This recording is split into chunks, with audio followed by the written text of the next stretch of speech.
To discuss that a bit further, we're now joined by Dr. Webster Griffin Tarpley, who is an author and historian who's joining us now live on the line from Washington. Dr. Tarpley, thanks a lot for joining us now. I want to get your reaction to these latest sanctions. Well, this is a gesture of impotence and rage, I guess, by the U.S. House of Representatives. I'm afraid these members of Congress don't realize that the world has changed and that it is simply no longer in their power to do things like decree that an independent country like Iran is going to have its oil exports cut by 1 million barrels a day. The world equation of forces has changed. Just one example, today we have news of an accord between Iran and Syria, which involves about $3.6 billion worth of oil that Iran will deliver to Syria in exchange for economic development and I'm sure other exports in the future. Well, that's 36 million barrels of oil if it's $100 a barrel, which is about where it is now.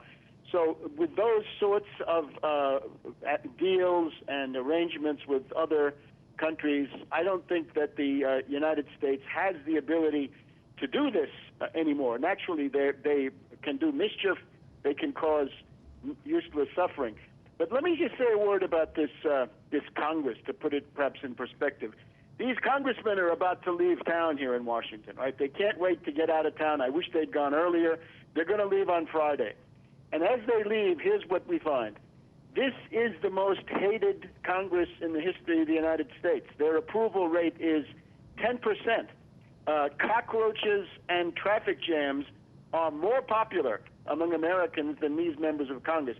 90% of the American people disapprove of them. As a matter of fact, this Congress is the most hated institution in the United States since the Gallup poll began this kind of polling around 1973. So they're the most hated in 40 years, and to make that even worse, so far they are on track to be the least productive Congress in terms of legislation. They can't fund the government. They can't deal with the public debt. They can't bring about an economic recovery, but they can make these idiotic gestures, quite frankly, of the type that we see today.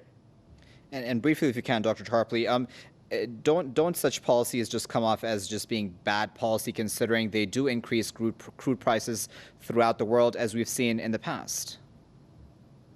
I certainly agree. Economic warfare is a blind alley. Economic warfare hurts the aggressor as well as the victim, and it simply belongs to a period of international relations which we should relegate to the garbage can of history. But don't look for the United States House of Representatives to take the lead in that. They're always going to be the last ones to understand this.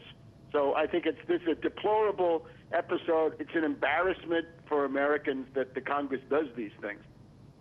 All right, we'll leave it there for now, but of course we do sincerely appreciate your insight. That was Webster Griffin Tarpley speaking to us live from Washington.